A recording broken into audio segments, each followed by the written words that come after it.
kapuso usa ka inahan ang nanukto karon sa inyong mga kasing-kasing aron maoperahan ang anak ug maluwas sa pagkabuta. Ani ang detalye. Bitbit ang medical record sa 8 anyos nga anak.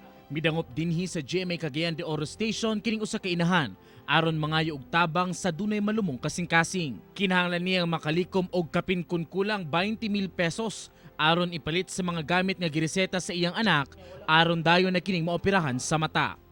Dunay mga bubog sa botilya nga misulod sa mga mata sa bata nga si John. Human maigo sa gipabutong firecracker sulod sa botelya ni adtong bulan sa Abril samtang nagdula kini. Dugo man to natanaw sa doktor, ilang pagsunog ko mapikas ang kalimataw sa kong anak.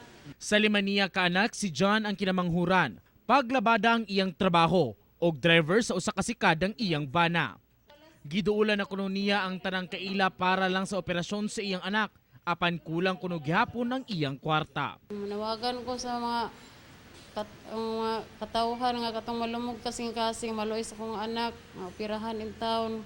Alang sa buot mutabang sa operasyon ni John, mamahimong makig-alayon sa GMA Cagayan de Oro Station o direkta mo kontak sa inahan sa bata. Bisan unsa mang kagamay sa kantidad nga inyong ihatag, dakong tabang na kana sa operasyon ni John. Uban si James Yap sa kamera. Ako, si Clyde Makaskas para sa One Mindanao.